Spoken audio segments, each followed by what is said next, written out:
They say we're loud, opinionated, afraid, telling us to hush, dim our historical light. But darlings, we're the heartbeat, sharp and keen, unveiling the truth behind the silver screen. History Harpies, hear us roar. Hi, this is History Harpies. I'm Lauren. And I'm Christine. And welcome back. Hope you've been having a nice summer. And this is actually episode 7, which is pretty remarkable. 7. I don't know if Christine and I thought we'd make it this far without either killing the technology, killing each other, or just throwing in the towel. But we have made it, and we plan to keep on going through the summer. As long as our 5 listeners will have us. We love you. Thank our you. 5 listeners. Thank you, 5 listeners. We love you. We love each and every one of you.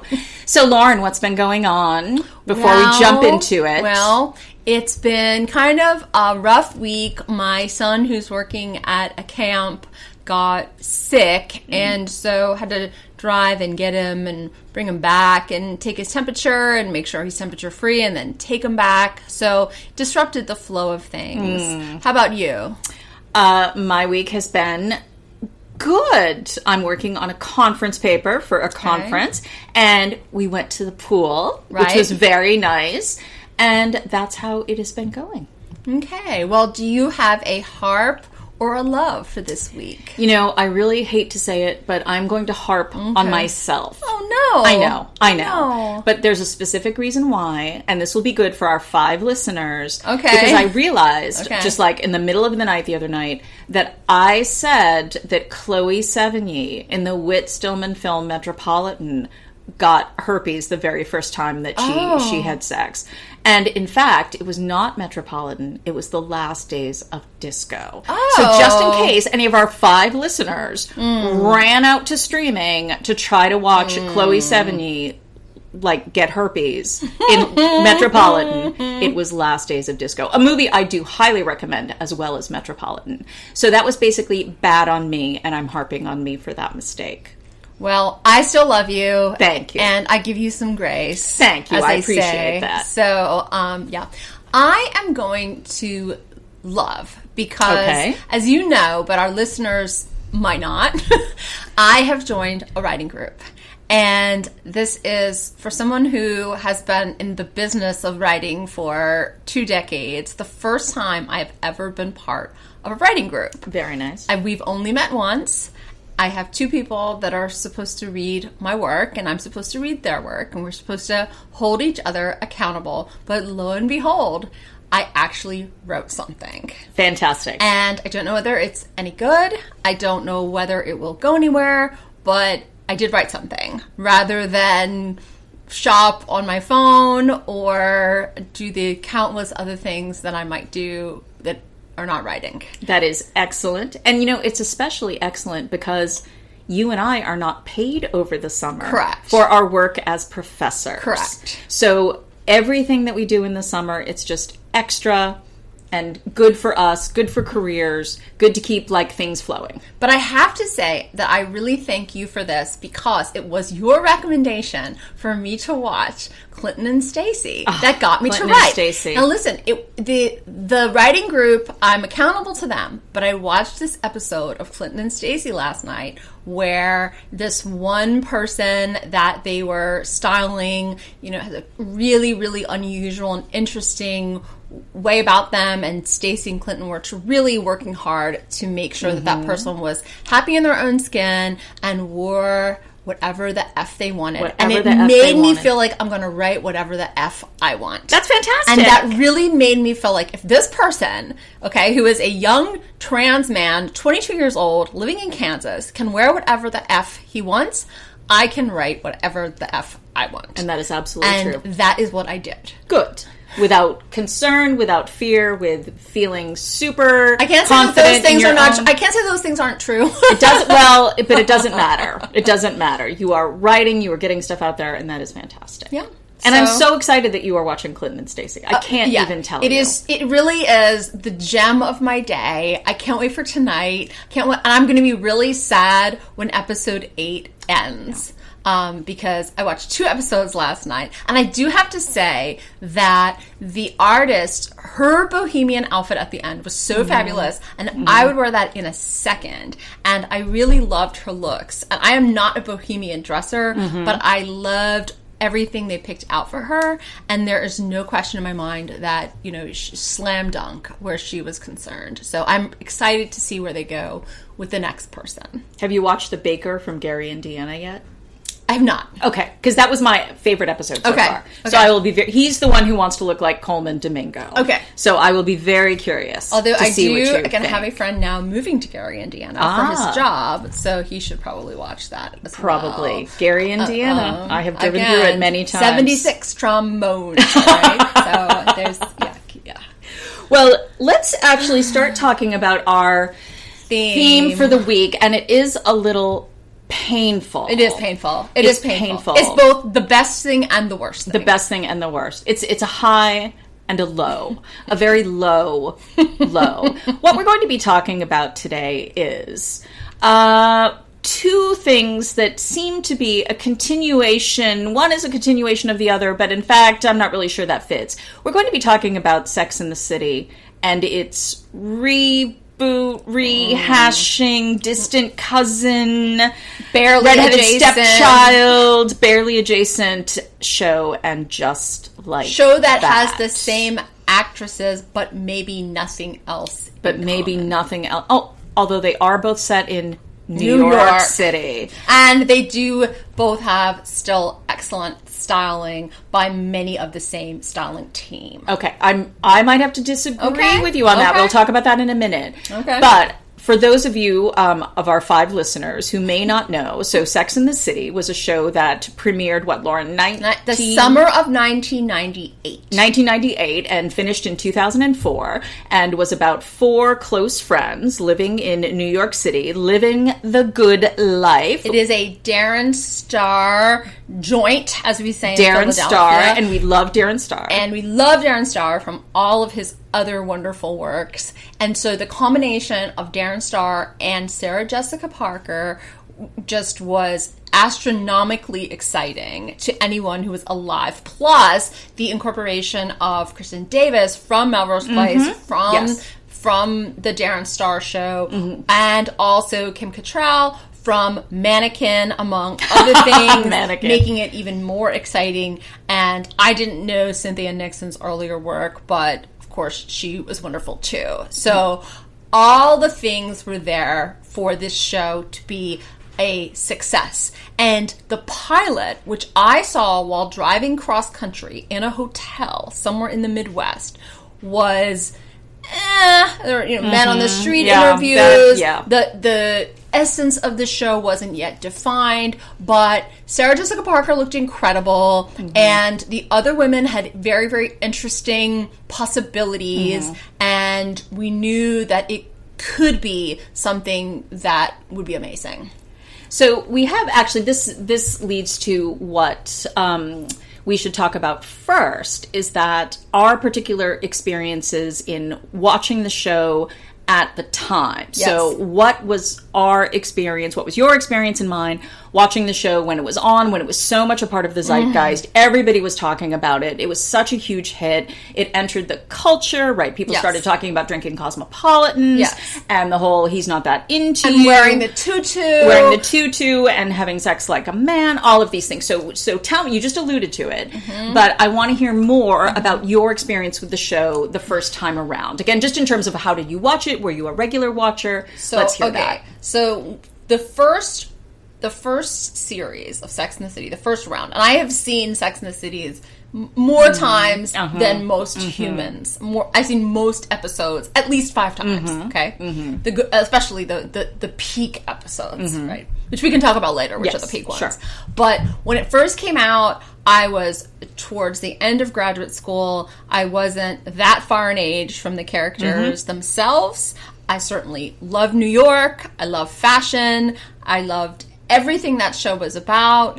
And it really was this moment of waiting every week for the next episode to come on, and then talking about it with my friends, with with my mother who was watching it at the time. Yeah. And all the people, right? All the references, all the cameos, all the fantastic boyfriends of the week who would come on, and just, waiting to see what was going to happen in the love lives, in the apartments, in the fashion, and just feeling such relatability to all of the characters. There weren't any of the characters that I felt were out of left field, or that I didn't identify with in some way, or that didn't have some storyline at some point that what had happened to me, or that happened to somebody that I knew. And because so much of it came from the experience of the writers and things that they had experienced when they were dating, or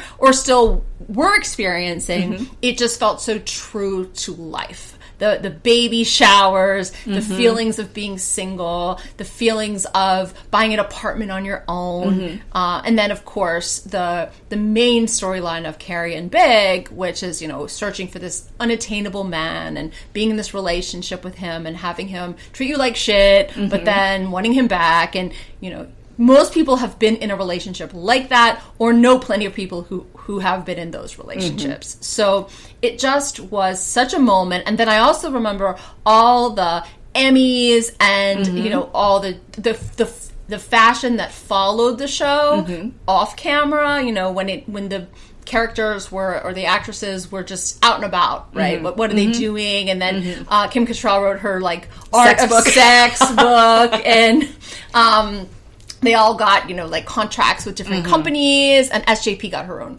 footwear line, and it was just a whole thing. It became the Sex and the City universe, and then, of course, the 2 films came out, and, some people hated them, some people liked them, but it felt like the same DNA running through all of that. And just, again, a celebration of female friendships, a celebration of imperfection and flaws and mistakes and second chances. And the show itself ends on a very, very hopeful note for all 4 characters, but then there was also a lot of, conversation back and forth. Should Carrie and Big have been together? And, things like that. So I feel like the show, warts and all, right? The show showed these 4 women bonding with one another, but also fighting with one another, and also making all kinds of mistakes, which was very refreshing at the time. Also, the show was so sexually open and frank, and at the time, again, very unusual for that kind of programming, and it was coming out also at the same time as The Sopranos, so HBO really was hanging its hat on Sex and the City and The Sopranos. Well, my experience was also in graduate school, but I did not have HBO, and because I was impoverished and as a graduate student. And so I actually watched the first season after, this is such a little time capsule, I rented the first season on DVD from my local video store in South Bend. And what was really great, I think, also about it for me, and maybe you shared this as well, is so I had several friends, several of our 5 listeners, who were living in New York City at the time, again, the sort of circa 2000, and I very much felt like it was an accessible world. Yes. Right. I was visiting my friends in New York City, at least a few times a year. And there very much was the sense, right? Like, oh, we can go to Buddha Bar, right? Sure. We can go to these particular places. Pasties. Right. And the sense that it was so, that again, it wasn't unattainable, right, especially in the early seasons, right, that this was not a life that was completely out of reach for anyone, and very much this mode of like, oh, I can wear the tank top and the pencil skirt, right, basically. And so I think that was something that was so, my experience of it would have been very different if I hadn't been going to New York so often. And again, obviously you, who grew up in sort of the tri-state area, had, I'm sure, a similar kind of sense, right, of accessibility. It's not something, again, imaginary. It's a different way in which you do think, right, these are things that can sort of happen to me, that it's relatable. And so that was something that I think really was, what's the word I'm looking for? Not, again, a sense of familiarity, but again, a sense of this is, if I don't end up being a professor, I'm just going to go to New York and do something fabulous. Right. I'll do something fabulous. Right. And something we haven't mentioned, of course, but that our listeners know, is that the show, of course, came from the columns by Candace Bushnell. Right. And remind me, what were they in? What was the newspaper that they were in? I'm tempted to say it was the New York Observer. Observer. It was the Observer. The New York Observer. And I had a couple of friends who were in New York and who were actually attached to the Observer at the time, sort of writing film reviews and doing stuff. And so, again, as you say, it was this sense of familiarity, right, in verisimilitude. So, yeah, and we were going to talk also about sort of favorite episodes and what is yours, again, of the original series. What are some of your favorites? Okay, so I have a couple favorite episodes, but I will single out two, okay? There is Just Say Yes, which is the episode where Aiden proposes to Chéri. Important for many, many reasons, because it's the first time we really see Chéri considering an engagement, considering potential marriage, in love with Aiden, really not fixating on Big, and there's that incredible exchange about the ring, and you also see the different girls going with Aiden to get the ring. Pick up the ring. At the very end, when Chéri says yes, and later that she'll regret that, but she has this amazing ring that Samantha, of all people, went with Aiden to pick out, and she shows it to Samantha, and Samantha says, I've seen it before. And that's a moment that's kind of unusual on Sex and the City, because we very rarely see the girls with the boyfriends slash husbands of the other girls. So I love that episode, and I love Aiden kneeling in the street to pick up the dog food. And again, it's an unusual episode for a lot of reasons for me. My other fantastic episode, and I have so many of them. I mean, this is like one of the most difficult ones. Here we go. Is Splat, because Splat. So Splat is in season 6. It's the moment when Chéri decides she's going to go to Paris with Petrovsky, and it's when they have the dinner party at Candace Bergen's apartment, and Kristen Johnson falls out the window. But it also encapsulates so many themes of the show at that point, that Chéri doesn't want to be alone anymore. Chéri is going to go to Paris.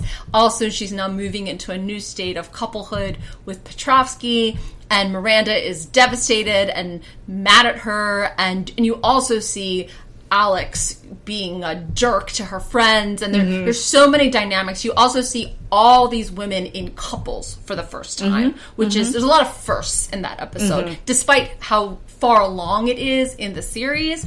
So that's another one of my favorites. And the styling in that episode is amazing. I mean, the outfits those women wear to the funeral, considering it's a funeral, are amazing. And there's just a lot of things about it that I think are really terrific. So those are probably two of my favorites. Again, episodes 3 and 4, when you have the Chéri Aiden big triangle, is really peak for me, and I think probably for most Sex and the City diehards. But I also very much love season 6 when she gets with Petrovsky. Well, and one of the things that's interesting about Splat, right, and we can talk about this a little bit later when we talk about And Just Like That, but that is an episode where we see a really direct addressing of the question of women aging and being able to find partners, right? That Candace Bergen's character is so upset that Chéri has brought Petrovsky, that Chéri at, 38 years old in that season, is with an older man, and that Candace Bergen basically has to settle for Wallace Shawn, who of course also shows up in Gossip Girl later, but anyway, as the stepfather. So I will say that one of my absolute favorites, and I don't know the episode title, but it is the episode where Miranda goes to get her abortion. Okay. And what I think Shoulda, woulda, coulda. Thank you. Shoulda, woulda, coulda.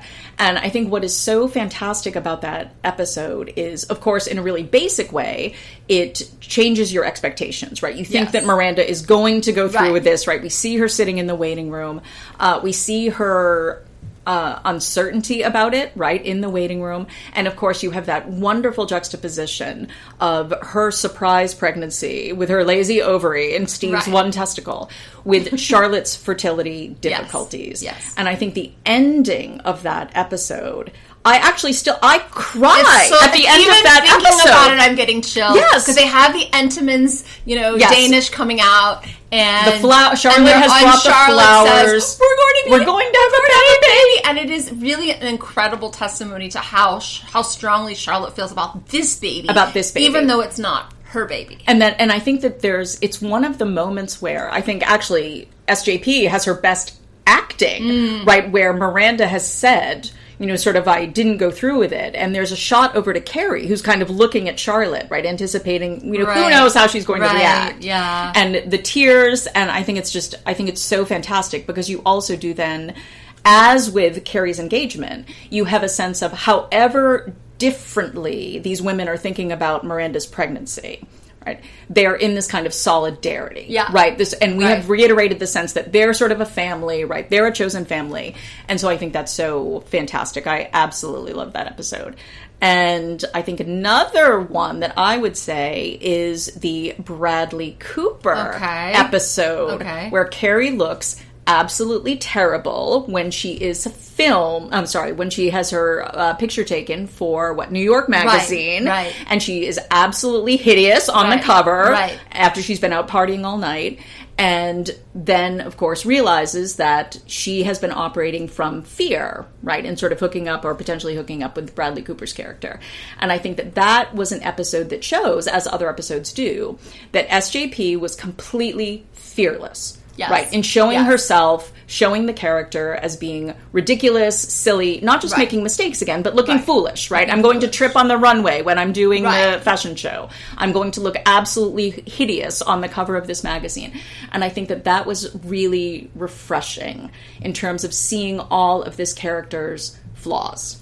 Yes, and also, a lot of this has been attributed to SJP herself, but the fashion choices she was willing to take, which, again, she's known for having these bonkers outfits, but the idea that someone is willing to go out in basically a bra and a skirt and a huge hat and rock it, right, is fearless. And I think at the time, especially when there wasn't a whole lot of styling that looked like that, and in the very beginning of the show, before the budget grew, they were thrifting a lot. They were borrowing from non-major designers. They were experimenting much more, and you could see it in the styling, but you can also, of course, see it in the creativity that's going on in the wardrobe. I mean, the wardrobe in the beginning is so different than that sort of season 6 Petrovsky, Oscar de la Renta dress, or even Chanel bags and that sort of thing. And by the end, they're all decked out in full-on couture. Designer all the time. Full-on couture. Yeah.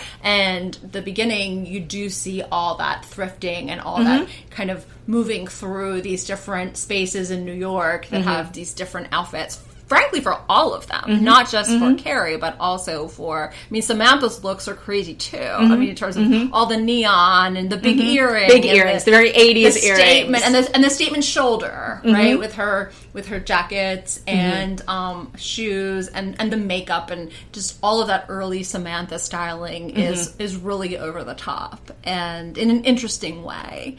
And Miranda's menswear looks in the early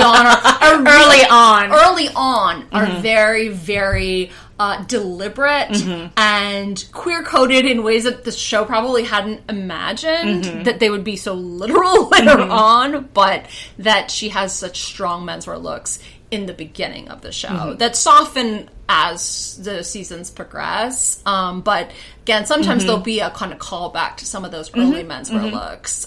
But okay, so in addition to the fashion, in addition to the kind of relatability that we've already talked about, in sort of broad strokes, what would you say are the reasons that show was so successful? I don't mean successful in terms of popularity, right, but successful narratively, creatively. What was it about the show that you think really made it work? The writing. the writing was so funny. The writing came from, again, later Michael Patrick King, who took over for Darren Star, his background as a stand-up, but also these other incredible writers on the show who did all kinds of things with puns, who did all kinds of things with voiceovers, who were able to carry storyline to storyline, which was nice because the episodes were thematic. So you'd always have one character that sort of had a lesser storyline, or maybe wasn't even in it that much at all, but the other three were revolving around a particular theme, whether it's younger guys, older guys, the bells of the ball, whatever. And that there was a unification in the writing that made it so appealing and so funny. And again, I think the presence of Kim Cattrall, which we really cannot praise that woman enough. And I don't think we even knew it at the time. No, truthfully. I agree. But that woman is so funny. Her lines had such a hard delivery, and you could always count on Samantha just to say the funniest, most outrageous things, but also to be incredibly honest and to be to pull characters out of their comfort zones. And I remember that conversation that Samantha has with Chéri when Chéri, it's in Splat actually, when she's thinking about Miranda's criticism of her going with Petrovsky, and Samantha's like, well, what do you want, right? And why wouldn't you go with him? Or how can you imagine your life with him? And her really trying to open up the questions for Chéri to think about in ways that the other characters haven't, because they're thinking Charlotte's just so happy that Carrie's going to be with a man. And Miranda, of course, is upset and feels abandoned and also is worried for Chéri to be alone in Paris. And Samantha really is a glue of that friendship, that although all of them aren't equal with her, the writing for her is so strong. Well, and that's something that I think is another reason why it was so successful, is that it introduced a great deal of complexity in what initially looked like, and a lot of people took as, stereotypes. Yes. Right. Like that Samantha very often was this incredibly emotionally intelligent person. Right. Right. In a way that would not necessarily be expected from the she's like the slutty one. And again, especially in the early seasons where press and people really seized on, right? I mean, the whole "Are you a Miranda or a Samantha?" seized on these stereotypes. And I think that what then worked so well is to really compress that complexity in, as you say, right? We were talking about 22, 24-minute episodes, right? Where a single theme would have these different manifestations among the different characters, but always then showing, again, this complexity, these particular layers, and particular relationships among them. And one of the things that my friend Karina would always ask, and I think it's a really good question, she would always wonder, how often are the other characters engaging with each other who are not Chéri? I couldn't help but wonder. Exactly. So these particular moments, right, when you see even the friendships of the other three, yes, other than Chéri, which again was really also important in terms of showing the complexity of this kind of found family. Yes.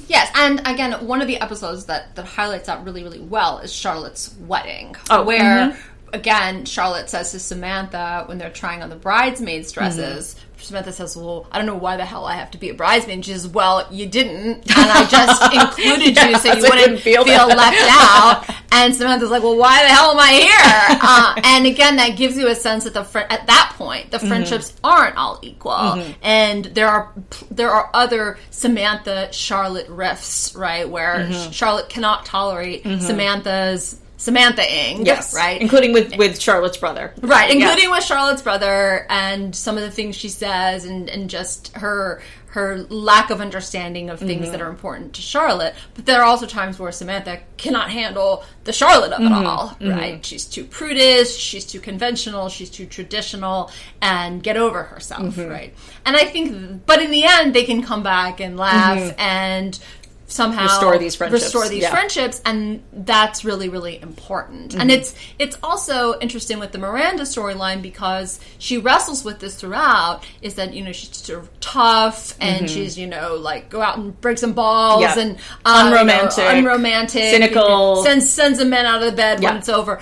But by the end, of course, she does have a child. She does want a child. She has this marriage, which she proposes to Steve. She initiates that. And by the end, she's taking care of Steve's mother. So she has these caretaking responsibilities. Domesticity. And she has a kind of domesticity that was unexpected in the beginning. And there's an evolution there, which is interesting to see in her, somebody who constantly says, I'm not domestic, I'm not romantic, I'm just cynical, and I'm just gonna be a lawyer and be more and more successful and do my thing, and I'm not really going to embrace love. Even though there are people who, like Steve, very much want her to love him and want to be in a more traditional relationship.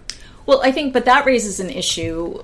Is it fair to say that in the original series, I mean, Carrie really is the only one who doesn't have particular character development. So obviously with Samantha, we have this unbelievably moving relationship with Smith. And I think the last that we see of them, right, where Samantha says, you are the best man that I've ever known, right? So touching. It is. And you really do see that this is a woman who, in her own way, has moved from this particular sort of sexual cynicism to this very profound relationship with this younger man. And obviously, in Charlotte's case, Charlotte has gotten the kind of domesticity that she wants, but she has changed, but not with the kind of person, right? So it's not just that she's converted to Judaism, but she's with the short, bald guy, and not the sort of super gorgeous 6'2", waspy guy.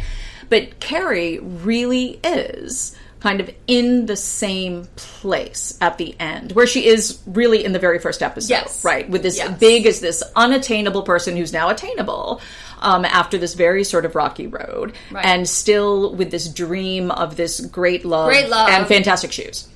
And so that might be, I think, the only real, to me, weakness of the first series. And, I still love it, but we are not shown that Carrie herself really changes very much. But that might be the point of the whole thing. Yeah, perhaps, right? I mean, the speech that she gives to Petrovsky, I am a woman looking for love, impossible, romantic, blah, blah, blah, love, right?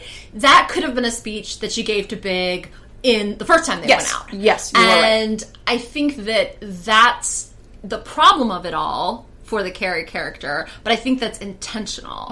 That she hasn't learned a lot from any of these relationships. She seems to maybe learn a little bit when she decides to go to Paris and she says to Big, I'll lose my name, I'm over you, you can't hurt me anymore. But then, of course, in 5 seconds, I don't even know if it's 5 seconds, it might be 3 seconds after she breaks up with Petrovsky. We don't even know, are they broken up? It looks like, but it looks like it. She is with Big again.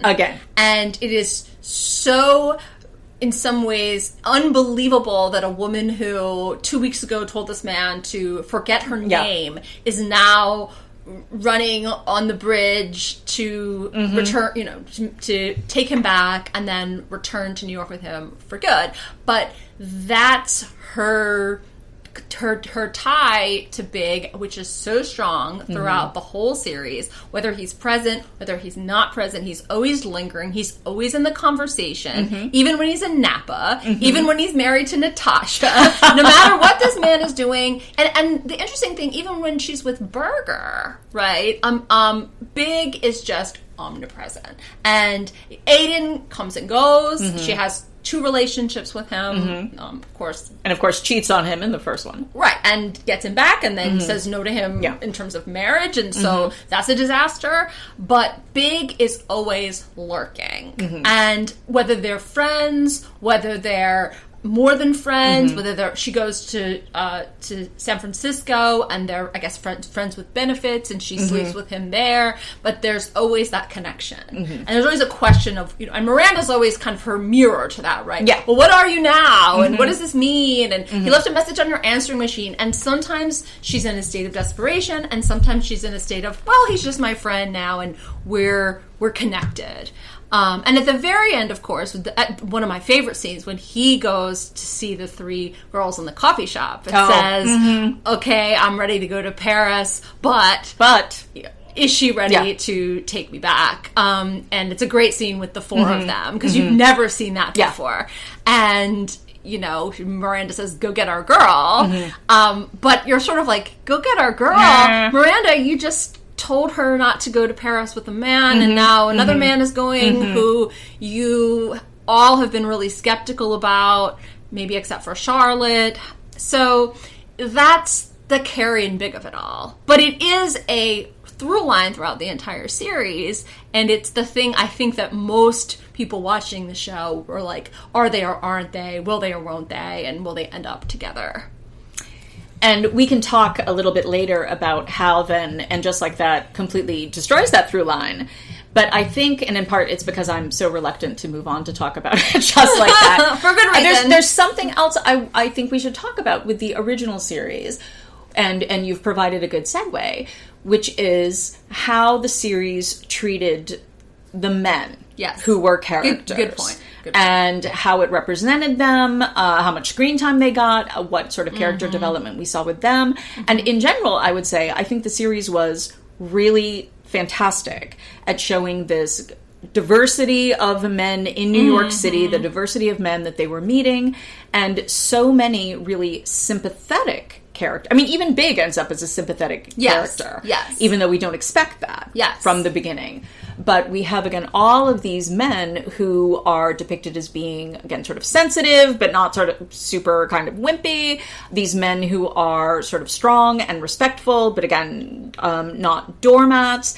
And Aiden, in some ways, is depicted as really, I think, kind of ideal. Yes. Right? Again, emotionally aware, great sex partner, very, very sensitive, again, in a good, positive way, with all of his 5 speed sticks and his Rogaine shampoo. Uber masculine. Very masculine. Rugged, Paul Bunyan. Rugged, building the furniture, right? Has his own business. Yes. And even, say, Steve, right? Who, when we first meet him, is a bartender, but then he ends up with his own business with Aiden, and is someone who is very direct, tells Miranda right away that he wants to see her again, that he is attracted to her, talks to her about her bullshit when she's being so weird in the bar and so cynical about the raid, etc. And so I think that generally it's a really interesting depiction of men. Although, one thing we do see, I guess, in Steve, we definitely understand why Miranda is frustrated. He's watching Scooby-Doo. He's playing basketball. He's, in the very beginning, he can't get his own suit. There's all kinds of issues with Steve in terms of his irresponsibility, and she feels like she's picking up all the slack. She's going to work. He wants the dog, then he doesn't take the dog out. There's a lack of awareness on his part in terms of commitment. Well, he likes to make commitments, but a lot of the time he doesn't own up to his own responsibilities, and that's frustrating for her. Yeah, although I will push back on the suit, because of course the whole point of the suit is that she wants him to buy an incredibly expensive suit, and he is a bartender living in Queens or whatever, who simply can't afford it. And obviously, I mean, that entire episode is about class. It's about class. And I think, so I'll say to you, which this is a question you're probably not going to like, but I will say it, because I think some of our listeners, maybe not our 5 friends, but others, if they're out there, will say, wait a minute, you just said there was diversity on the show. And of course, one of the main centers of criticism post Sex and the City is that there was no diversity on the show. Well, diversity doesn't have to mean racial diversity. Okay. And if I use the word diversity, it can mean, again, in different... Okay. And as I did in that case, we have lots of different social classes. Yes. We have lots of different ages. Yes. Right? The difference between, and we even see this in the dinner party episode, right? The difference between an Alexander Petrovsky, this effete sort of Russian artist, and then Steve sitting at the same table who's talking about the Knicks or whatever. Right, and or even Stanford's boyfriend. What's his name? The guy who's the model, the Broadway dancer, who used to be a call escort. Yes. Anyway, right. And so you have that, and of course you did have racial diversity in the person that, of course, we want to come back to, and just like that. Yes. Blair Underwood, whose character was so fantastic. And really interesting, again, in terms of class, right? Really interesting in that, right? He's the doctor for the Knicks, and he's in Miranda's co-op building, and super sexy character. Yes. And that was, but And in some ways, a perfect foil for Miranda. Yes. But the show did him dirty. Because much like, say, Aiden, Blair Underwood's character gets in the way of the whole Steve and Miranda through line. Right. So we can only have a few episodes with him where he gets the ridiculous, like, cookie cake thing and Brady's birthday party, where then he's just shoved to the side. Yeah. And we see him, one time after that when they think he's so heartbroken or whatever. But he actually is having a threesome. He's actually having a threesome with these two sexy girls. So, yes, I think that is what I mean in terms of diversity. Yeah. And as you say, that was a criticism that has been levied against the show, but... Well, and especially, I think the criticism is mainly against the episode where Samantha dates the chef's brother. Yes, Carrie's friend, who is the chef, who owns this sort of African-American fusion restaurant, and the brother works in music and hip-hop or somewhere in Samantha's PR universe, and they end up dating. And the sister is very upset about it. And Samantha also ends up going to these black clubs, and she's wearing what some people think is, like, appropriating outfits, and that Samantha is... pretty headstrong about continuing to date this man when the sister says, you need to go out and basically just find a white guy and stop dating my brother.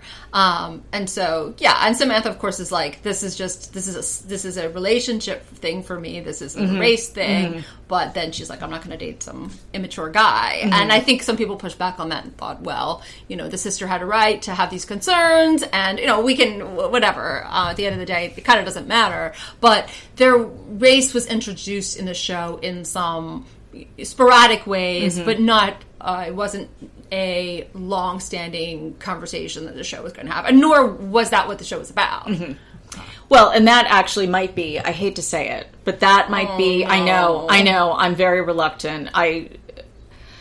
That is probably our segue to start talking about And Just Like That, which one might say was completely, maybe not, I shouldn't say completely, but a show that seems to exist solely in order to address criticisms like the ones you just mentioned.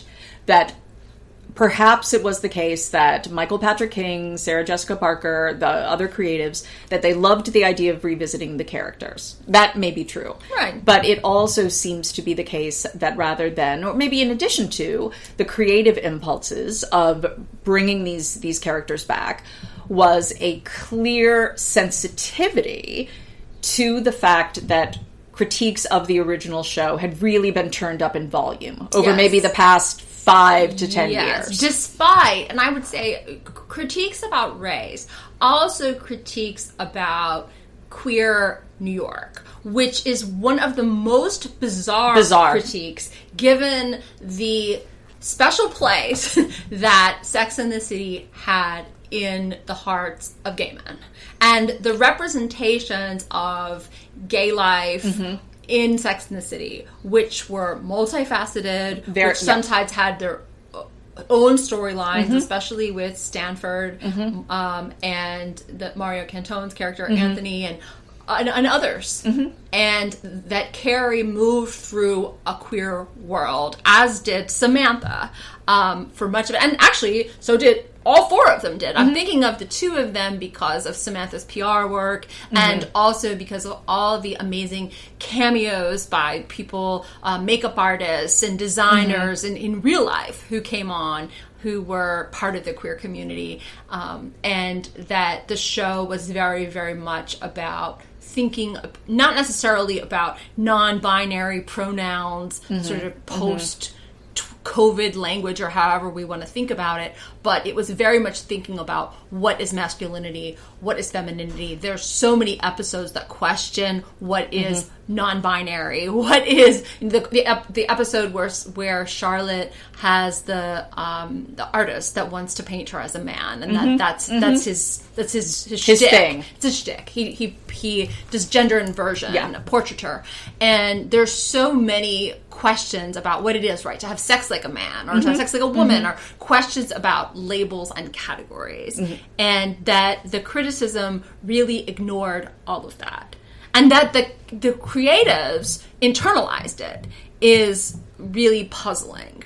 It is puzzling because it's not just, as you say, that it was treated theoretically in the original series, with the Charlotte as the drag king and the Alanis Morissette, sort of spin the bottle game, where we have this notion that all of these men and women are just kind of interacting in all of these different ways, sexually and romantically, but that it was so casual, right, in the sense that just depicted as part of life, right? That Carrie and her friends, they go to gay bars, they go to gay clubs. Again, I just watched the episode where Miranda encounters her younger coworker at the law firm at the gay bar, and he doesn't want to be outed, she doesn't want to be outed as someone who is pregnant, and all of these different ways. And of course, also Samantha's relationship, right? She has a relationship with a woman that goes on for several episodes, and there's this big question: what kind of relationship is this? She wants more sex. She just doesn't want sort of the talk, and it really is amazing. And I think that's exactly it. That I guess by creatives, it was just Michael Patrick King, right? Because who knows what Darren Star thinks about. But it was so interwoven that my suspicion has been that simply a lot of the people who levied those critiques had simply never watched the show. Right. And simply assumed, right, that something that had come out in 1999, that it would have been, because it focused on 4 women, that it would not have had any contacts with the gay world. But it did. It did. In all of these different ways. And behind the scenes as well. And so I completely agree with you. That critique was so bizarre. But again, as you say, the idea that then Michael Patrick King and SJP apparently, that they internalized that is remarkable.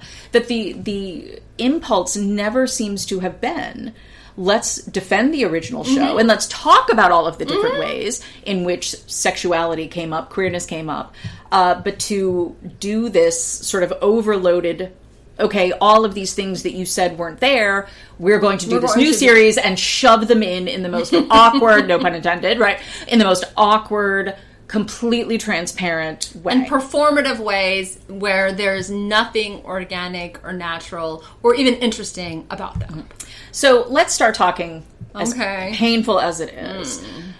So, and just like that, we got a terrible series. From a wonderful series. And we won't really talk about the 2 movies that came out. Okay. First movie, I think, was good. Second movie was terrible. That's pretty much what I would say about those things. Even the second movie, I would say, has some redeeming, interesting questions in it about Big and Carrie. Is it okay to take a few nights off and sleep in your old apartment? Would you have to be together all the time? I think before they go to Abu Dhabi, there are some interesting things happening. And it's interesting to finally see them as a married couple, which we don't see in the first show, the first movie, since they get married at the end of it. And so that was interesting to say, all right, this great relationship that has gone through all of this rocky period, what does it look like when they're both just sitting in bed reading as an old married couple? But it's also interesting when Carrie says to, and again, this is all of us not wanting to talk about just like that. Carrie saying to Big, he's on the sofa, which apparently they've taken 6 months waiting for it to come in, and she says, let's go out. And he's like, no, I'm tired. I just want to stay here or order sushi or whatever. And she's like, no, we can't be that couple.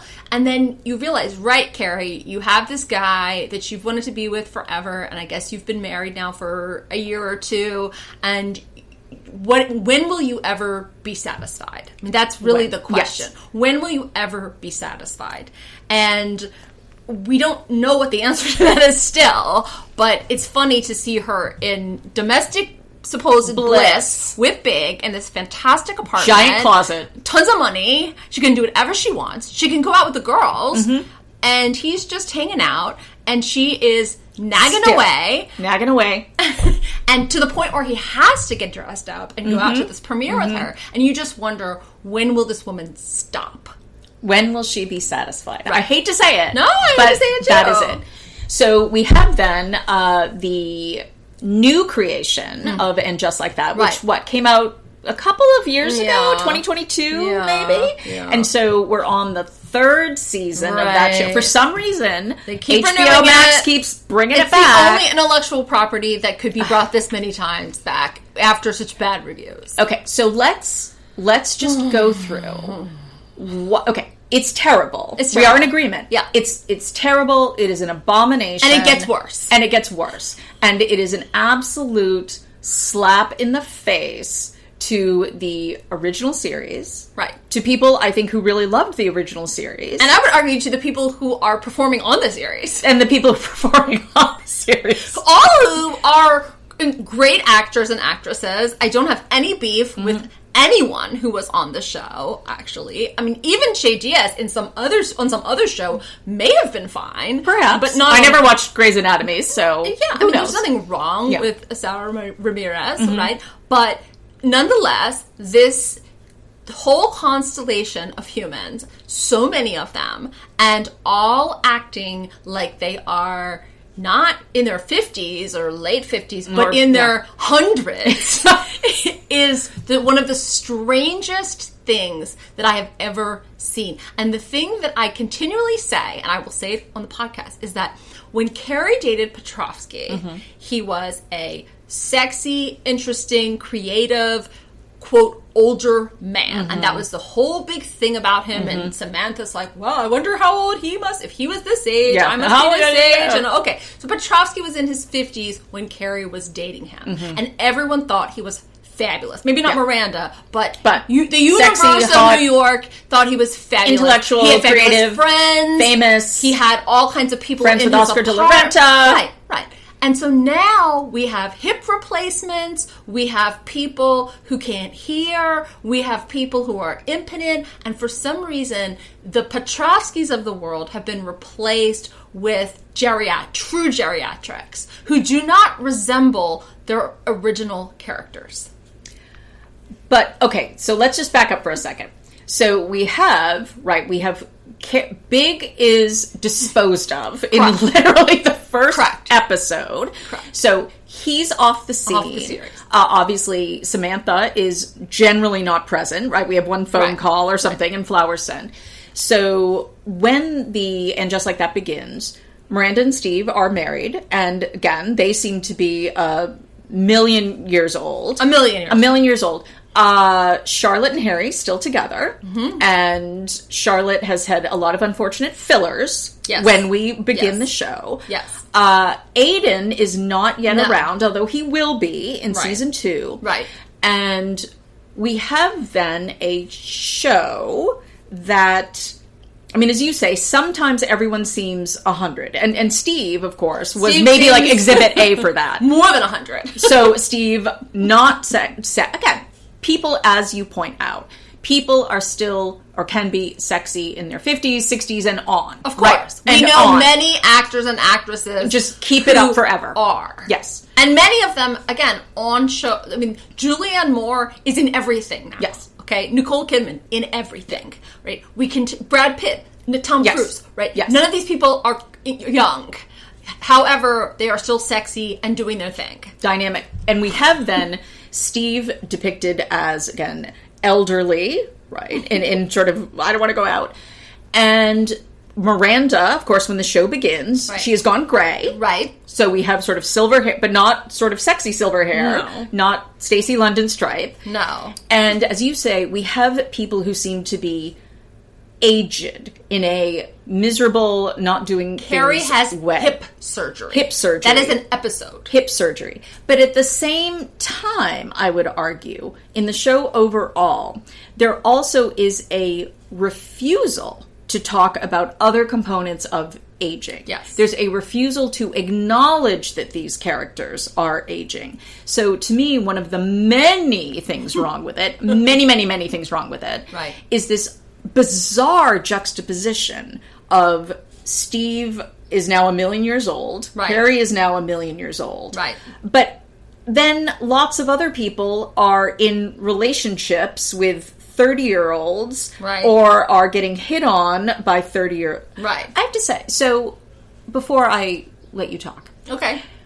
The most it's one in the most recent season where Miranda gets the crush on the wait person who was making this the guac by the tableside guacamole at Roja Mexicana, which is right around the corner from the Empire. Oh, interesting. I didn't notice that. Yes.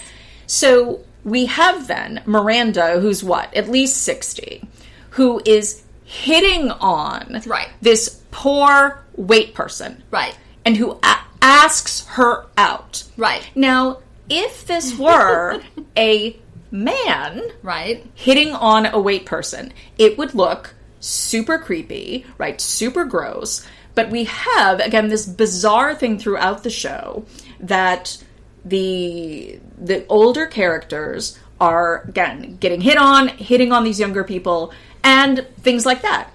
The gardener, right? The wait person, which I think is bizarre and creepy. Again, because old, but then also, but my dating field is still wide open and I can hit on people who are like 25 or 30. Right. Do you know what I mean? That just seems so strange to me. I do. I'm going to pivot, though, to talk about something else, because this is, for me, the hardest thing about the show is all the extra characters that came in to answer the question of diversity. And they came in, and again, I have nothing against these actors and actresses. Loved George Washington and Hamilton, and you have LTW, and we had Karen Pittman, who's fantastic in so many other things. The morning show, we have the Seema character, also fantastic. She was in Homeland, right? I don't remember. Well, she's been in a lot of other... She was in, a million years ago, she was in Mississippi Masala, which is a great film with Denzel Washington. She's been in a lot of things. So these are fine actors and actresses. I do not for the life of me understand why they came in with seemingly no purpose. Just to sort of have us to say, we're here, and now Charlotte has a black friend, and now Carrie has an Indian friend, and now we can be, quote, exposed to other cultures. And other than that, there really isn't anything else going on. Point A is that the last episode about LTW was, no joke, I don't know if you saw it or not, about her talking in her sleep. I did see that. Okay. I did. So yes. And her husband has to go sleep in the guest room. Sleep in the guest room. That, to me, is not inviting any kind of conversation about the things that I thought that the creatives wanted to. But I think they are incapable of discussing those things. And I think in part it's because Michael Patrick King has been writing most of the episodes. Right. I'm not sure if he wrote all of the ones from this season, but I was thinking about it in that she's making this film. She's making a film about 10 unsung African American women. Right. And that nobody knows about. And this is going to be on PBS. Right. Number one on the list is Phyllis Wheatley. Right. And to me, it's where are you in the world of black culture that you think that people have never heard of Phyllis Wheatley? Well, especially as a parent of a child going to an elite New York private school, that isn't part of the canon. And this is somebody who, again, in the art world, she has Gordon Parks photographs on her walls, right? And so I don't understand where Phyllis Wheatley is an unsung, unknown, and to obscure figure. And to me, that is Michael Patrick King, who simply Googles.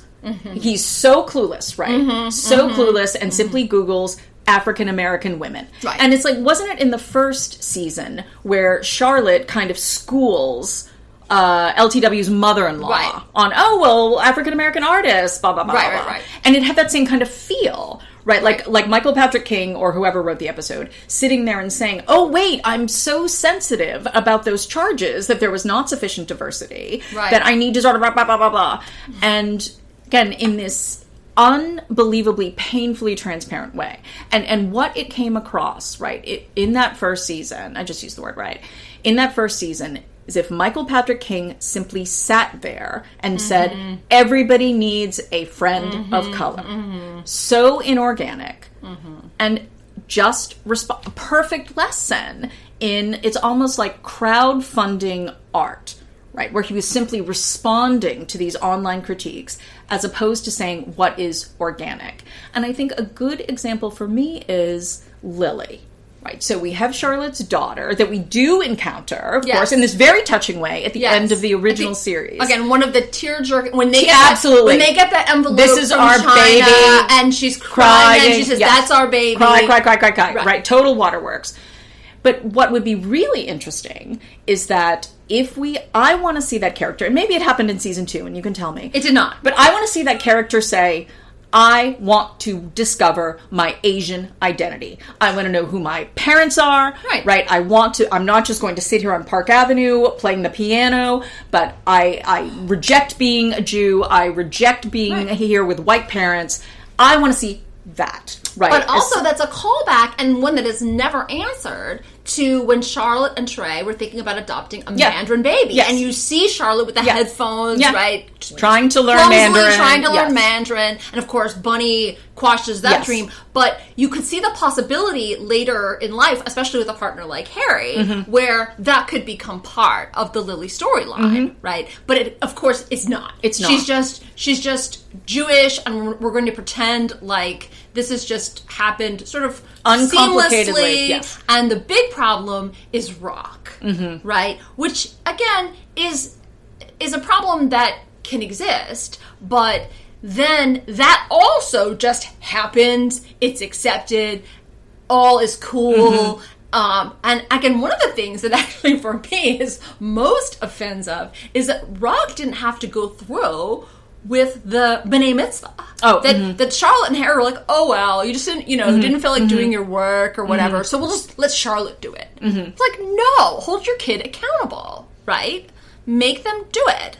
You've given this event, right, that's prepared, we have a rabbi, do it, right? And so the message is, well, whatever, like, Rock just wants to be Rock and doesn't really think that they're Jewish. And, again, one wonders why this conversation didn't happen before 5 minutes before they have to go out and do this. But, again, the messaging is all over the place. It's all over the place, and it, again, is so transparent. And I'm thinking of the dinner table conversation where Lily's boyfriend comes over and he's like, well, I also have a boyfriend. Right. And then you have this super awkward and cringy, he's polysexual. And I was like, actually, I think if he has a boyfriend and a girlfriend, he's polyamorous. He's polyamorous. I mean, and they even say, oh, Rock, you know all of those strange phrases the kids are using these days.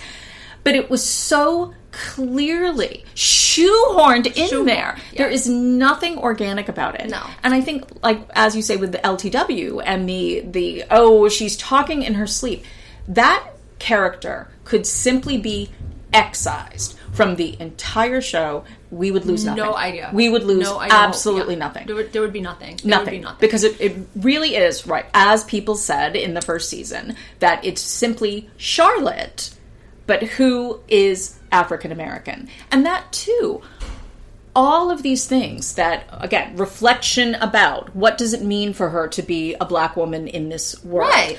And the college application thing, where her son's saying, oh, the college counselor says that I'm not black enough or whatever, and I shouldn't talk about playing lacrosse. And I want to see more things like that, but it really is just that Michael Patrick King, I think, just cannot process. And what's interesting, again, is that the insensitivity to LTW and to her son is the same insensitivity to the Samantha boyfriend. Yeah. There hasn't been any growth. In other words, if the charges were, well, there should have been more sensitivity towards the character with the food, the chef, and her brother who dated Samantha, and that was treated callously or carelessly, that then later on we'll get it right. And they don't. They don't.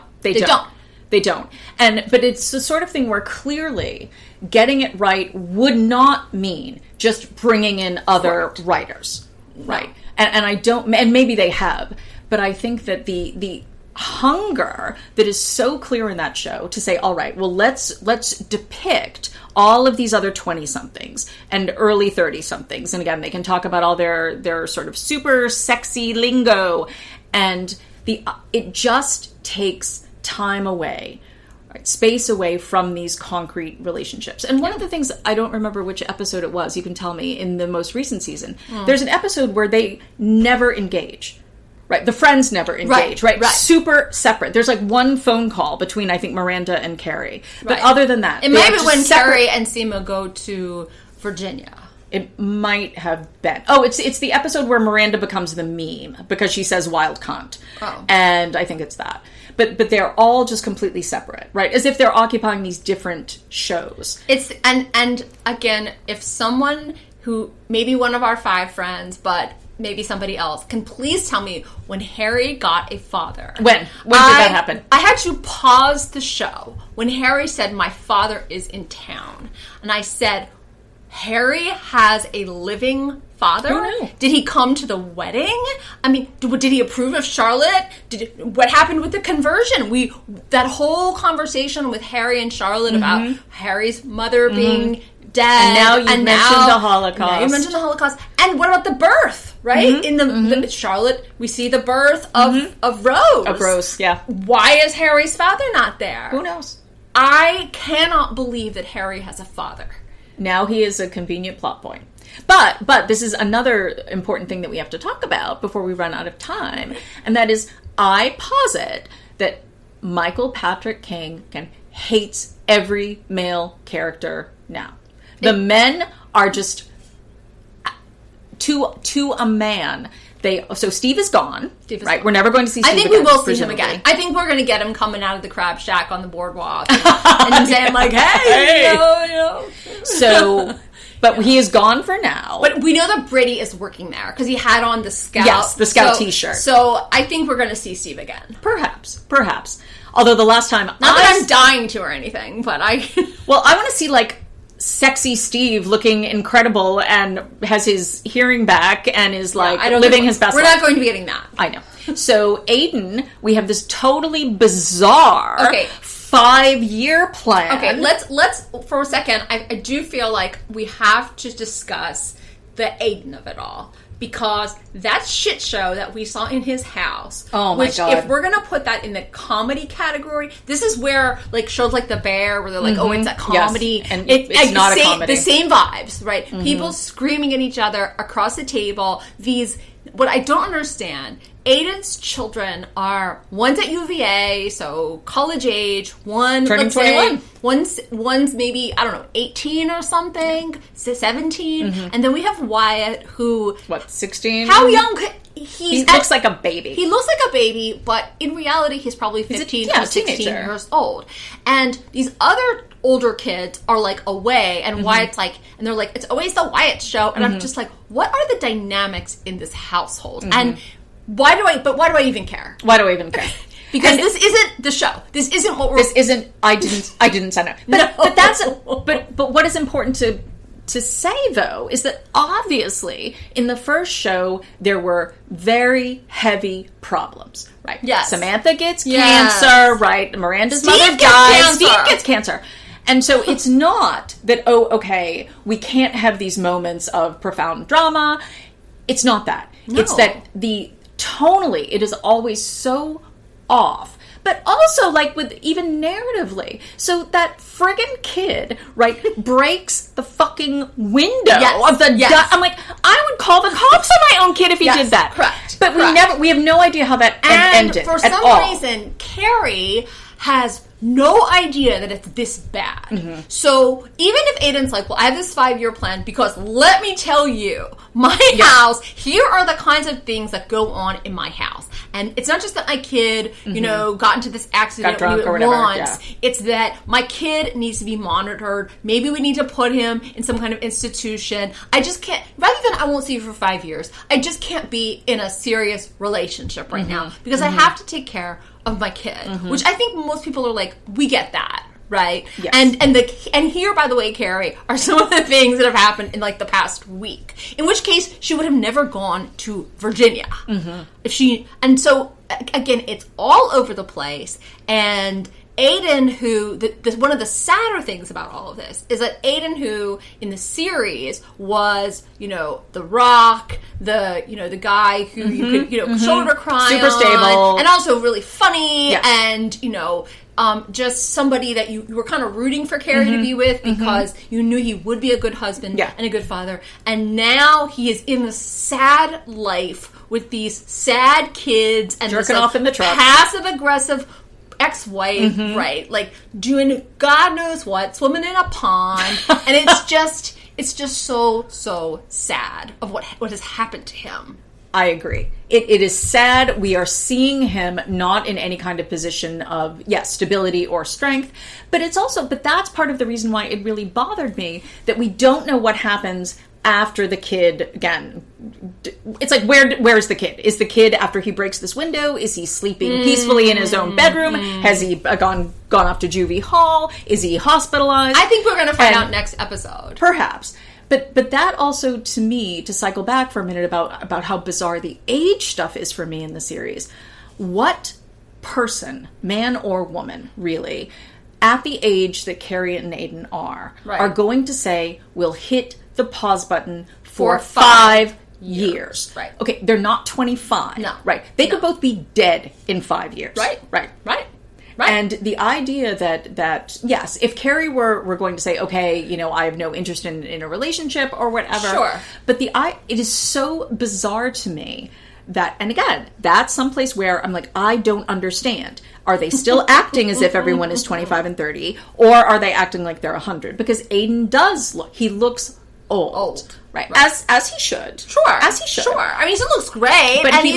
But he looks downtrodden. He looks miserable. Yes. He looks, again, as if all of this stuff has weakened him. Yes.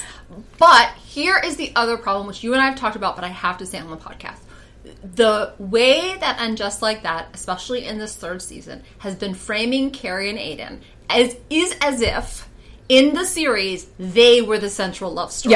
Yes, and I agree. They weren't. Yes, we have retconned the entire thing. She ditched him the first time. Well, she cheated on him the first time. The second time, she said no thanks to marriage, and then she moved on.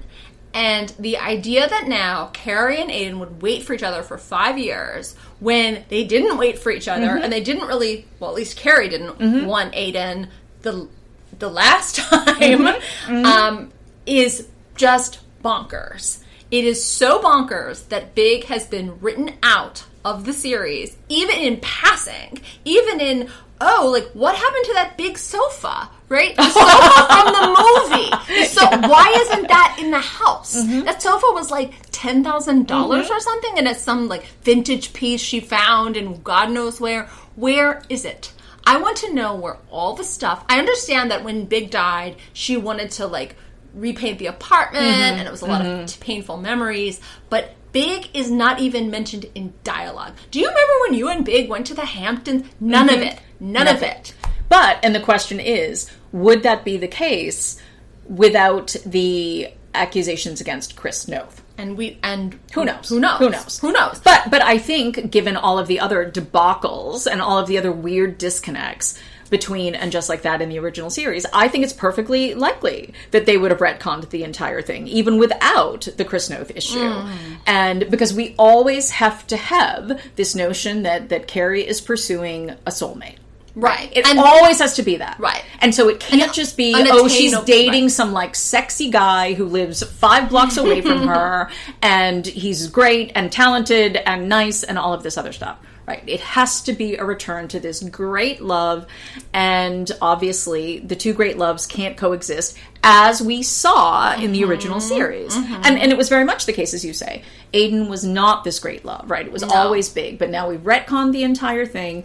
And now it's Aiden, and now everyone is saying, oh, your great love was Aiden, and so you'll wait for him, and we're all like, what are you talking about? He was not the great love, and the great love is now sadly gone, and what has happened to all the big stuff? Again, I still want to know. There are so many questions I have. A huge one, besides why does Harry have a father, is what has happened to the Hamptons house that Big and Carrie used to go to on the weekends? Maybe they just sold it, and that's partly how she can afford Gramercy Park. Wasn't there an episode where she and Seema went there? I don't remember. That must have been in season 2, which I'm spotty with. I just cannot understand. She obviously has so much money. I mean, she can just do whatever, rip out gardens. She this is Gramercy Park, mansion. She can do whatever. It's no issue for her. But again, there's no sense of what it is her purpose is, and other than sitting and moping over Aiden, even though, why is she moping over Aiden when she hadn't talked to Aiden for like 20 years or something? Well, okay, I have to mention one tiny thing. Go ahead. About that house. Yeah. And this really bothered me. Okay. But it was a perfect instance of how the show is so bizarre, and again, makes these choices where you're like, where the hell did that come from? Okay, when Miranda has Joy over, and Joy's terrible friends come over when Miranda is house sitting, a tiny thing that drove me batshit. One of Joy's friends lights up a cigarette. Yes, I saw this. Right.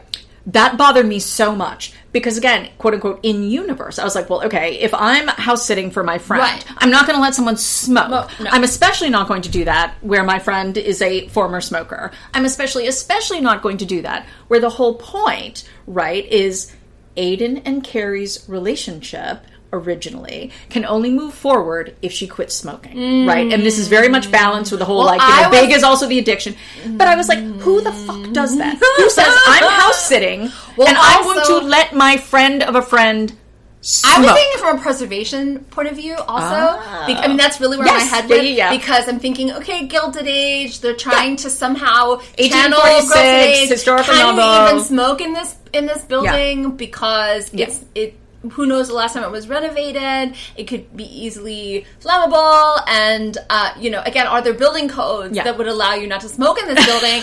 That was the first thing that came to mind when that woman lit up. It was so bizarre. It was so bizarre, and that Miranda wouldn't say, "Hey, you need to go outside." Or, I'm cat sitting. And your point that you asked me earlier was why people are in full size beds now. Tiny beds. Tiny beds. That are smaller than their beds were in the original series. Yes. And smaller than it's totally bizarre. Seema's bed. And I don't know why Charlotte's bed has gotten so small. When the budget is obviously gigantic through the roof. I mean, they're wearing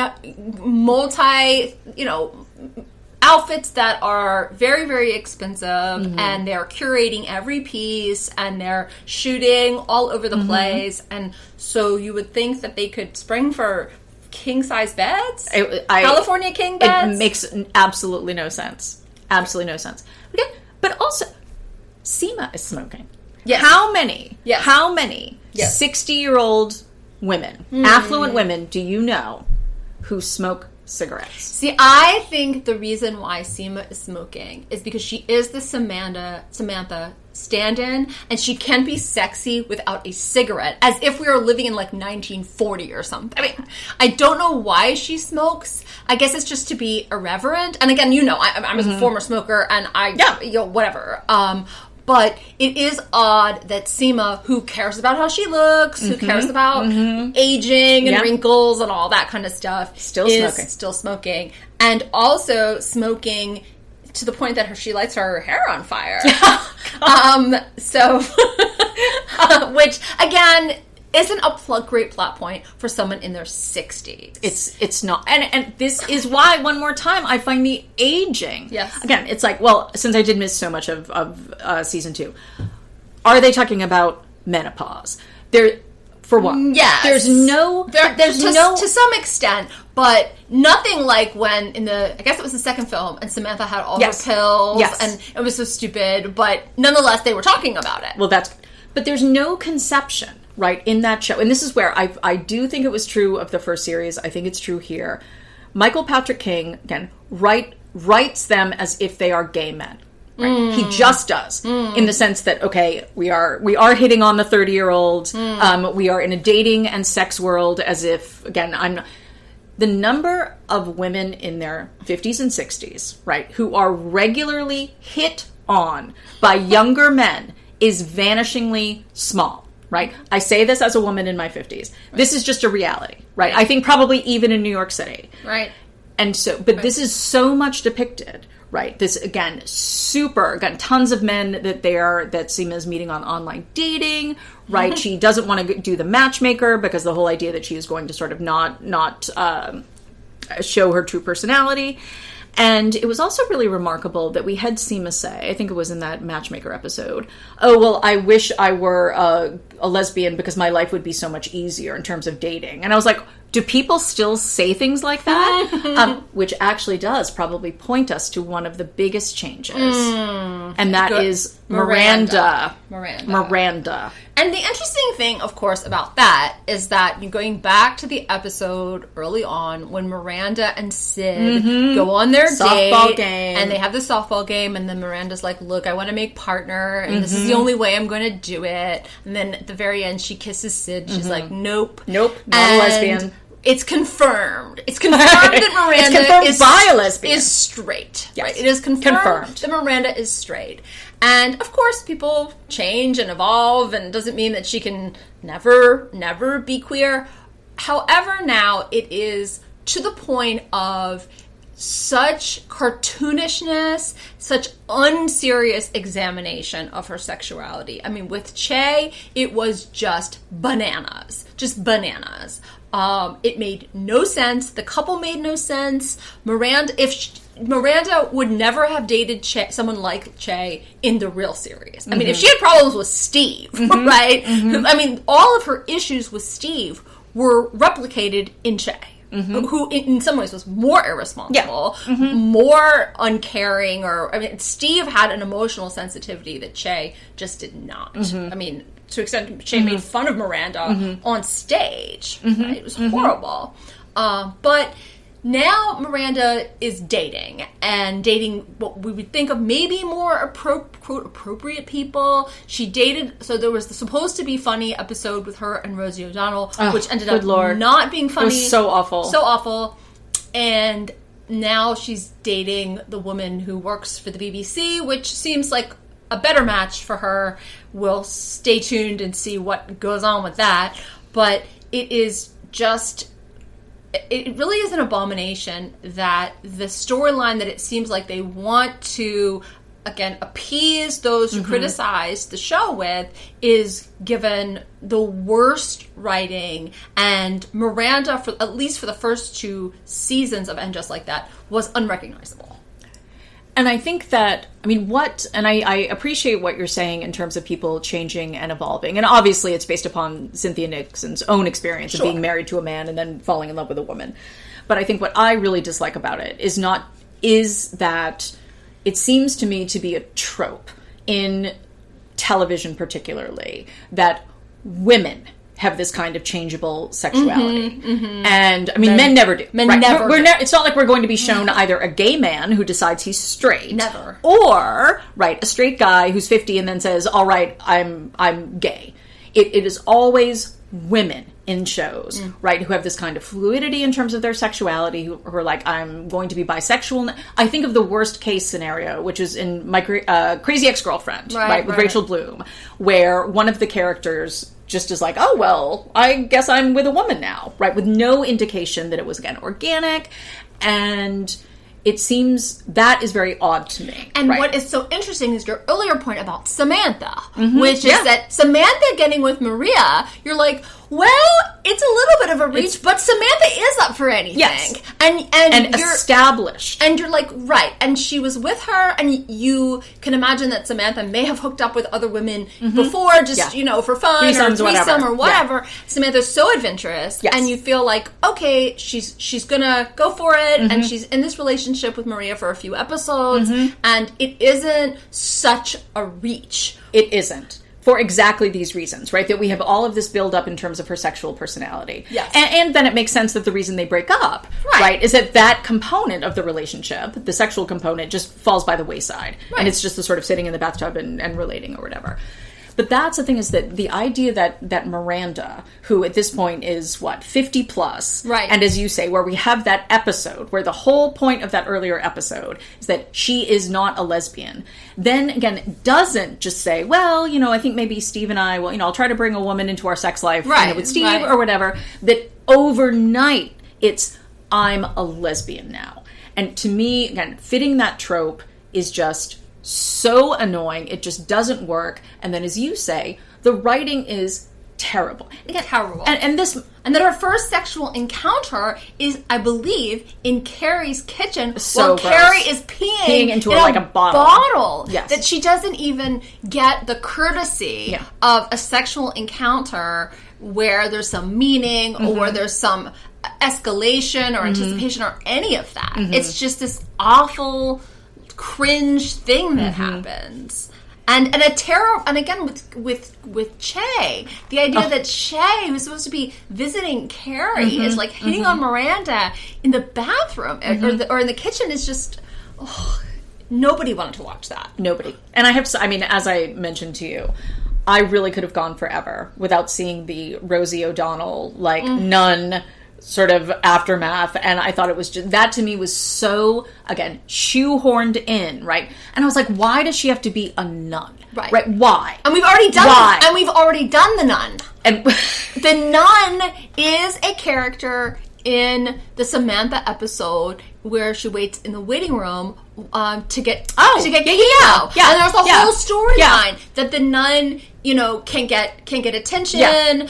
She's a nobody, but she's waiting because she has breast cancer. And Samantha says, "Oh my gosh, you haven't had sex and you still have breast cancer, so it isn't me because I'm just like being slutty." So we've already been through that dialogue. It's a different storyline, but I just feel like, are we just pulling out the same outfits over and over again, trying them on different people, but there's not any difference in what's going on. And again, without any adaptation for age. Right. And so, as I think you pointed out in one of our conversations outside of the pod, so now we have another ED storyline. Correct. Right? We have Charlotte has another guy who can't get it up. And it's like, for Charlotte of all people.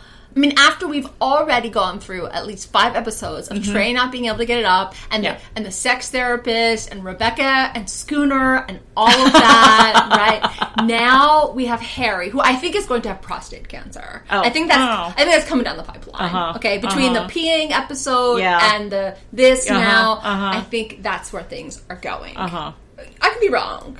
But I hope so. But I just think there's another cancer coming because it's Sex in the City and there always seems to be cancer somewhere. But even, that would be interesting. I hate to say it, poor Harry, but in terms of, say, if Charlotte became a widow. Yes. Right? And then, obviously she is working now, but if all of a sudden, that's the thing. I want to see Charlotte's family impoverished, right? I don't mean because of Charlotte, but radical change. Yes, radical change. Radical change. I want to see Lily say, I reject my white parents, I reject Judaism, I want to find out about my Asian heritage, I want to see Charlotte impoverished, I want to see Carrie basically say, forget you, Aiden, right? And I'm going to date some normal guy who is here. I'm going to date Blair Underwood. Yeah. Yes. We all want to see Blair that. Underwood back. We all want to see that. But I will say again, the Lisa Todd Wexley, that is a separate show. There is no need for that character at this point. She's simply going through. And she's going to have an affair with the editing guy, and then that's going to happen. But that involves none of the other characters. And there'll be a side conversation with Charlotte about it, and Charlotte will be appalled because Charlotte's always appalled when people cheat on their spouses, and there'll be no mention, of course, of when Carrie cheated on on Aiden with Big, because Big does no longer exist. but the chaos of it all is just going to linger. And it is impossible to imagine a scenario where viewers are satisfied or even where there's any kind of exploration in ways that we would have imagined from the first show of where do we see these characters when they're in their 50s or 60s? They're doing these cool things and they're going to these fun parties and they're eating at these restaurants and they do have kids and maybe they're taking them to college or I don't know, things like that. And none of that is happening. But again, it's so... It's still, to me, as with the age thing, there is this bizarre juxtaposition of okay, well, but Carrie is going out for drinks with her, the 30-year-old jewelry designer, right? They are doing these weird sorts of things. And so it's okay, they're not doing the things we want to see them doing at that age. No. Instead, right, they're not doing the cool, fun stuff to be in their 50s and 60s. They're not throwing the Candice Bergen splat party. They're not. Instead, right, they are going to clubs with the 20-somethings, right, going to a bar with the 20-somethings, right, and something else where Michael Patrick King is simply, again, not just retconning things, but he is constructing these episodes as if he sat in a room with a focus group, right, of 25-year-old Gen Z, right, the most woke Gen Z you can possibly imagine, and said, what do you, give me the checklist, right, give me the checklist. And it's like, oh, okay, and that's the thing, again, it is so inorganic. And so he simply wants, wants to have that Gen Z world. He does. And plug these 50s, 60s people into it. But he only wants it to be in New York because, as we know, Virginia might as well the be boondocks. Mississippi. Yes. It might and like rural Mississippi. Rural Mississippi. It might as well be a place, a town of three. That dress shop thing was like, oh my God. And it was insulting. It was insulting. In a lot of ways. It was. Not just because, again, there's lots of shops that exist, and like whatever that shop owner wants to own, that's fine, right? And Chéri also wears things that are fucking crazy. So the idea that Chéri is wearing like a maxi dress with flowers on it, that is not the craziest thing that she's ever worn. She wore a hat the size oh my God, it was like Jupiter so awful. the other day. So Chéri wearing a maxi dress that isn't like Dolce & Gabbana isn't a big deal. It really, actually, the maxi dress she was wearing was everything fit perfectly. It fit, and it didn't look any worse than the outfit she had on before, which was like that sweater and like those with that ridiculous hot pink dress, crazy heels, and like totally unpractical for where she was going. I don't understand why there was so much fun made of that dress store. It wasn't like she came out looking, I don't know, like Amish or something.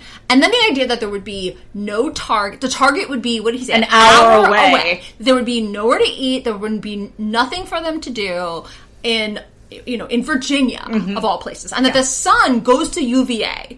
Charlottesville is a thriving town. Plenty of people live there. All kinds of schools. I've lived there. It's almost a DC suburb now. The idea that these people, and that Aiden, who is a global furniture / textile designer who was married to one for a very long time, that those people don't have any kind of cosmopolitan insights is very, very strange. And that these are former New Yorkers. Aiden and you would never know that. Aiden and his wife, right, when we see them in the series, he's got the baby strapped to him, and right, maybe they moved out there at some point, but they act like they are from the boondocks. I was wondering, I was like, does Michael Patrick King only know about not New York stuff because he watched like Hee Haw in the 1970s or something, and that's what he thinks of when he thinks of the South? I agree. That dress store was so offensive. But as we're also talking about outside of the pod, we've already done the Chéri fish out of water. I'm trying to make the apple pie in the cutoffs. And in Suffern episodes, it really was in rural upstate New York. Yes. It was not Norfolk. Yes. It wasn't this giant house in Norfolk. Right, with the port city, with lots of stuff around it. Yeah. And again, the idea that Chéri in Suffern, upstate New York, in that tiny little cabin with no air conditioning, making the pies. Samantha has sex with like the farmer next door, whatever that was, is very, very different than Aiden, who now has this gigantic house with a guest house and a pond. And does he make the furniture anymore? Like, who knows? What does he do? Who knows? How are they paying for UVA? I mean, I know it's in-state tuition, but still. But he's still, again, when his son is having a bad night, he's still sleeping in the same bed with his son, so that he and Chéri can't have phone sex. Strange. But also think that there's like virtual reality paintball close enough to go to, but not a target for Chéri to get like. Good point. Yeah. There's a mall that has the zombie paintball, whatever, but virtual reality shooting. Not anywhere where like a CVS where she or could like get anywhere like where a t-shirt or whatever could get clothes. Yes. No, somehow there's a mall, but nowhere to buy clothes. Again, the entire show is so riddled with paradoxes that make no sense. And just really quickly, because we've actually been talking for an hour and a half. But look, we've got a lot to get off our chest. And this is also for our listeners. This is one of the most cherished texts for me. Yeah. And it is something I live by. I always ask myself, what would X do? There is always an answer in Sex and the City for most problems. Really. And just like that, there are no answers to anything. No answers to anything. And everything is so back-ass words. But one thing, just tiny little things that I want to get out. So differences that are unfortunate. So we have no intro song, right? No intro song. There's no, again, really, as we had, right, in the first series, the super distinctive song where everyone could identify it probably in the first, like, 2 notes. So no voiceover, which was so important, right, in the first series in terms of bringing everything together. Yes. And it seems like Carrie's writing of that terrible book, which sounds like it sucks, right, that's supposed to be tying these things together. You mean the woman? The woman in her... Now we don't even get "And Just Like That." Yeah. Now we don't even get "And Just Like That." The woman. But... And then, to me, what is the fatal flaw, they have doubled the size of the episodes. So now we basically have 45 minutes, right? So the writing is no longer tight. There's no longer a single theme per episode that every character links to, right? Sort of as spokes on the wheel, which is so brilliant. And it really is, you just said, oh my God, you introduced all of these totally superfluous characters who did not fit organically in a way that they maybe could have. And there's the extra show, right, for our extra time. And it now really is this sort of weirdly fluid, boring soap opera that is completely unfunny in a way that it is a completely different genre of show, among all of the other differences. And I would add, because the original series really was the boyfriend of the week, and who we're going to see this week, and who's going to be with us. And maybe it would be the jazz guy for 2 episodes, or again, Underwood. David Duchovny. Or whoever. But there's that surprise factor, and the guy who does this. There's a Seinfeldian kind of close talker, bad kisser, guy in therapy. Guy with it. But there was that element of, again, diversity of both flaws in the man, but also good things about the man, and all the... And how all the women reacted to them. And how the women reacted to them. And here, it's the same fucking people over and over again, being more and more annoying, and also falling into the abyss. Yeah. Every episode gets more and more depressing. Yeah. Nothing good happens. Like, if we thought Lily was some kind of piano protege in the very beginning of the series, now she, like, can get it. Who knows if she can get to college, because she's not supposed to acknowledge, like, her real self.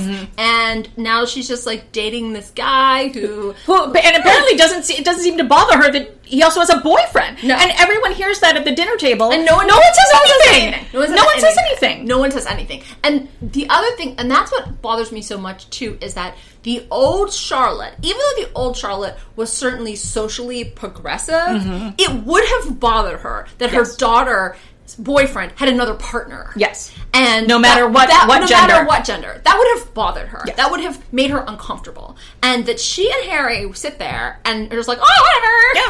Let's move on. And the father. And the grandfather. And the grandfather. That no one seems to care. And no one says, does that bother you, Lily? Or that's your arrangement? And it's because of the presence of Rock. But those two things, because Michael Patrick King doesn't really understand that those two things aren't equal, that having a polyamorous relationship is not the same as being non-binary, he does not understand that. So he's like, well, Rock said it was okay. So there you go. So it is. There you go. And it's like, again, it's so clumsy. It's just, again, it's not organic. Right. Like, nothing is organic. No. It's just, okay. So let me ask you this question. Okay. Best case scenario, because I don't know what episode we're on now, but I'm gonna have to watch the rest of them just because I'm the Army faithful, whatever. What is the best outcome for this season and Just Like That? I'm not saying what would make you satisfied, but what do you think would bring it to an end if this is the end of the series? Oh, the end of the series. Yes, because I think this season 3, could be the end. Let's hope it's the end. God, I hope so. That is an excellent question. The only thing I want is to see Anthony with his successful bricks and mortar store, and maybe for him to have an age appropriate partner, since he also has a much younger boyfriend. Okay. But in terms of, I mean, Carrie and Aiden, that needs to go away. Goodbye. Just dump him. Because narratively, what's the alternative? That for the next 3 seasons we sit around while they're like phone sexing or whatever, and so. We see Steve, again, Steve's with some, like, super hot chick, and basically, whatever. Age-appropriate chick?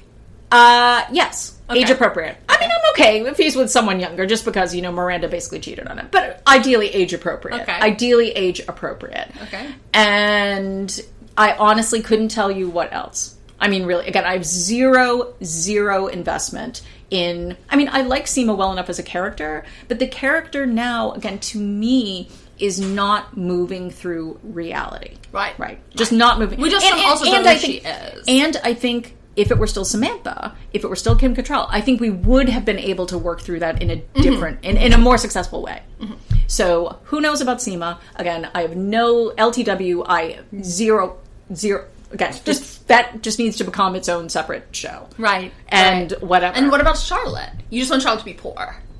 I want Charlotte to be poor, not, again, because I dislike Charlotte, because I like her well enough as a character.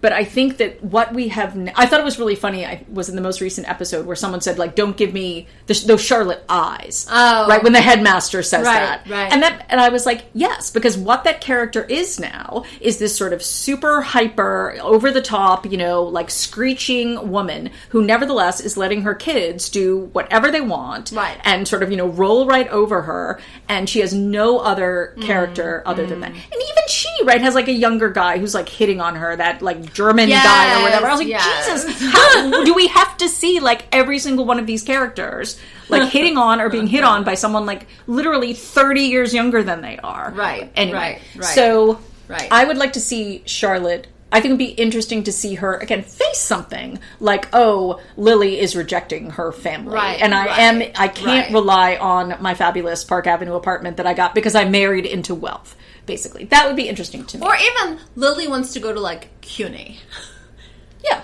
I mean, even something like that, which they'd probably be okay with. Because they seem to really be okay with anything, despite how high maintenance they are. Yeah. That's another juxtaposition. They're so high maintenance, but they also seem to be okay with just about anything. Yeah, and again, it just doesn't. And the old Charlotte was not okay with anything, and she was very prim, and she was very like, this guy has to be this way, and that's what made her great, and also that's what made her annoying. Yes, both at the same time, but like a very well-rounded character. In that way. A real person, a real person. Yes. And again, that's what made her attractive to Trey, but then of course fall apart with Trey. Yes, because he didn't think she was a sexual person. He didn't think she was, as open-minded as she was, or maybe untraditional in some ways as she was, or he thought she was this sort of cookie-cutter wasp, whatever, and she turned out not to be. And that's why that storyline was so good. By the way, I have to tell you, I'm watching this Overcompensating, and Trey is with Connie Britton as the parents. Oh! Kyle MacLachlan. Oh, I love that Connie idea. Britton are the parents. I love that idea. He does look, I have to say, 20 years older than her, because her hair, of course, is fabulous and incredible, blonde, and she looks incredible. Yeah. And he looks like he could be on Unjust like that. Maybe he will be. And maybe he will. And be. maybe he will. Maybe he will be Harry's like oncology. That would be interesting. Person. That would be interesting. Again, I want Blair Underwood back, and I would really welcome Kyle MacLachlan back. Yes, I would too. Look, we need some old... I would take Burger back. I would too. I think Burger coming back would be kind of cool. I do too. And what I would like to see, again, if we're just going with Carrie as a writer, and one of the things we did get, that Carrie is of a level of something, I don't want to call it fame, but notoriety. At least, whatever. People know who she is, and she goes on these tours for these books, because somebody's reading them. And Google wants her to come, or whatever. And I would love for a Burger type to encounter her as a writer, so that we can see her evolving into that intellectual world. I would like to see that. But who's funny? That's the thing. And we're never Nothing's funny. Nothing's funny. Nothing's funny. Everything is dark and dour and gloomy. And even that house, which is so fabulous. It's so... That house, it is no furniture. But where's the litter box? That's what I want to know. Lauren, that is the most important question.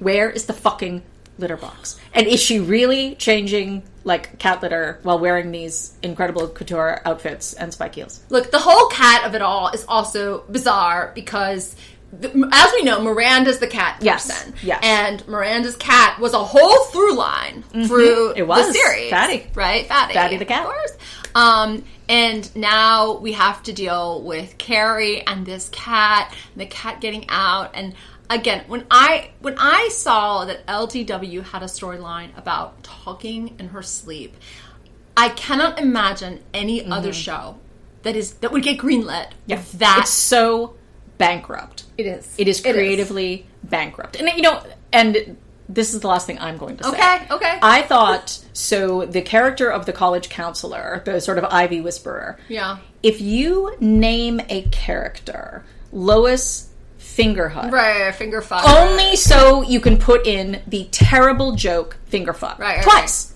We heard it twice. Right. You are creatively bankrupt. You're done. You just need to give it up. Yeah, give it up. You just need to say. Aren't you rich enough? Just to give it up. Like, just give it up. Okay. Oh, actually, I forgot. I lied. One thing I wanted to say. Yeah. Since now, like, we're at 1 hour and 44 That's okay. minutes. I mean, look, we knew this was going to be a long one. Sorry, friends. We have a lot to devoted say about this IP. Because I am so angry at Michael Patrick King for absolutely destroying this beloved IP. Yes. Okay. Yes. I think the finale of the original series was one of the best series finales ever. In terms of closure, everything. Terrific. I mean, even the big thing where it's like, but Deus Ex Machina. But nevertheless, I don't care. Right, I don't care. And the idea that you finally learn his name, right, that you have all of it was just so absolutely perfect. And then the idea, right, that then you start, like, completely throwing in the trash can. I got mad when Samantha and Smith broke up, like in the first movie. That bothered. That, to me, was, we're going down this road. Yes, we're going down this road. And including that it was so repetitive. But what I wanted to say, because I'm so angry at Michael Patrick King, you and I talked about this a long time ago.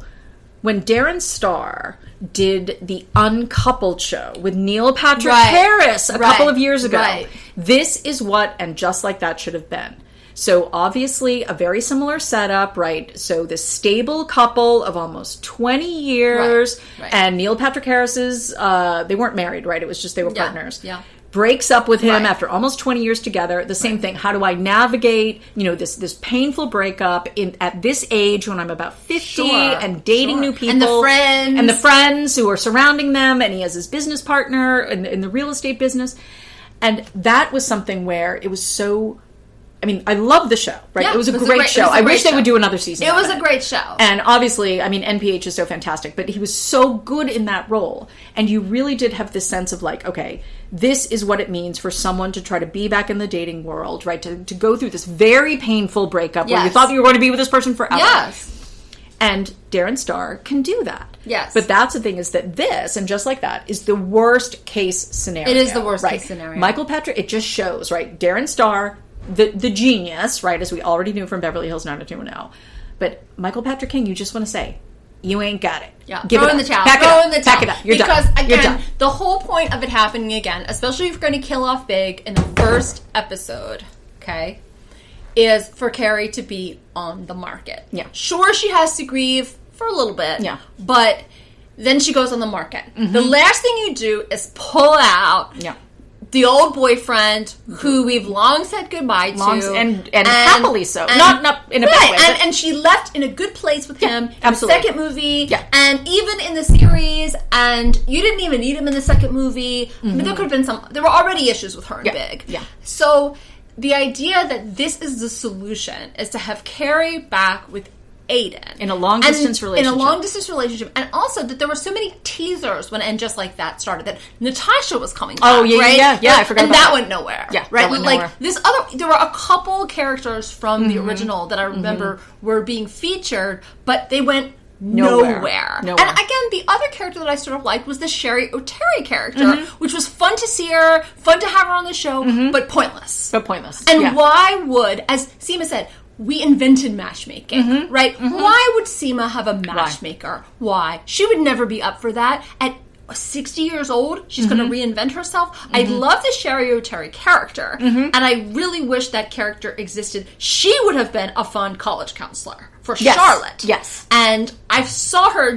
I can see her in this world, but not doing this for a woman of this age who is so set in her ways, who's obviously successfully dating. I mean, she just dated some huge Marvel guy. Yeah. I mean, she could find her own men. I mean, she's not real good at long-term dating if that's what she wants, but we don't even know that that's what she wants. It's unclear.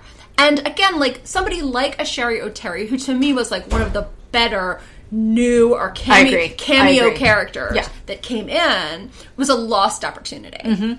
A missed opportunity. So that also made me mad. Because the Rosie O'Donnell, which could have been funny too in another way, was not. Just not. It was the opposite of funny. Yes. It was horrible. It was horrible. And again, insulting to Rosie. Oh, but Rosie O'Donnell was on Hacks. We just saw her on Hacks. In a funny way. Wait, where was she in Hacks? She was herself. Yes. And she was, what's crazy about it is that I had seen those two things within the same week. Yeah. So I saw her in that terrible And Just Like That episode, but then I saw her in Hacks playing herself, right? And Jean Smart is being honored at that, like, crazy award show, and Rosie O'Donnell's like, sometimes you have to do these things, and she was funny. And I'm not like the hugest Rosie O'Donnell fan, but at least there I was like not completely repulsed by the storyline she was being given, and it just felt so forced. And again, on And Just Like That, and depressing and gross, and just again, it's like, why is she a nun? Why is she a nun? And again, we already did the hot priest. Right. Again, with Samantha in the original series. And she could have been, the tourist stuff was kind of funny, although... But also mean-spirited. Although also mean-spirited. And... They're making fun of her that she liked Wicked. I mean, I just thought that was so bizarre. Well, also, someone said, or someone on a podcast, or I read somewhere that's like, they're having tableside avocado. How touristy is that? Like, if that's where they're at, multiple times, by the way, then let's not make fun of Rosie O'Donnell liking Wicked and singing, the song at the end. Like, I mean, it's fine. We're all good with it, you know. Again, and that's where this confluence is so strange. Is that the initial one was like, we celebrate New York, we celebrate like the Fleet Week, right? We celebrate people of all kinds coming through New York, and like when Carrie takes Harry's bachelor friend around, and he's a tourist, and like she shows him, I don't know what she shows him, but if he said, I want to go see the Empire State Building, she would be like, you pig, right? Now you get the sense that they're now making fun of people for eating at the Russian tea room or wherever it was that she went, and you know, again, it's also intolerant in ways that they want to be tolerant. Right? I mean, intolerant, and where we're also, as we said, seeing on the other side that then where Aiden lives is depicted as being, again, Hee-Hawville. Right. And so so it really is this totally, again, there's no sense of fondness of New York, right, in the same way. No. We still, as you and I talked about before, you still have these bizarre cracks like that Brooklyn is, oh my God, who would ever go to Brooklyn? It's like, Williamsburg. Who would ever go to Williamsburg? Which is like the center of the epicenter now in New York. It's just so bizarre. It's both frozen in time. It is frozen. Another paradox. It is frozen in time, right? But also, right, is completely both showing us old things, but then doing new things that are completely bad. Yeah, there's just it's lost all the fun. And the last thing I'll say, which makes me the saddest, is that there has not been, at least this season, and I'm not including that horrible Carrie in the dress scene. There has not been shopping in New York this entire season. There has not been a pop. Now, I saw, I think in the preview, there's like a fashion show or something. So maybe there will be a party. But there's nothing joyful. There's nothing where they can meet up with other people, or where interesting things can ensue, or where someone can have sex in the coat room, or nothing. And this isn't Bed Bath & Beyond, anyway. Yeah, sorry. I'm sorry, this isn't The Gap. This isn't The Gap, right? I mean, all those episodes where Carrie goes with Berger to get the shower curtain, and you have this sharper image, and you have all these wonderful shopping. Going to Prada to buy shirts. Going to Prada. Like, when are they going to go anywhere? Anywhere interesting. Like, when Lisa Todd-Rutzke wears that big statement necklace, where has she even gotten that from? I want to know where she gets that. No? Where do they sell that? I think you are going to be disappointed. Because, again, there is no... even though New York now apparently is like the only cool place and every place else is completely like nothing, we are not seeing New York, right? No. In the same way as you say. No. We're seeing an empty $30 million, $20 million, I don't know, Gramercy Park mansion that will probably be caught on fire soon. And has already had rats. And it's already had rats. And has already had some rats. I'm glad that you pointed out that that's Ryan's brother from the OC. So, the gardener. Yeah, so the gardener. I look forward to him again hitting on Seema some more. So, oh my gosh, we've been talking for almost 2 hours. I know. Look, we can keep going. I said, look, we can keep going. There are so many wonderful things to say about the original and so many horrible things to say about the new. And again, it's not really hate watching. It's just, it's remorseful watching and just like that, and then just turning it off and wanting to never think about it again.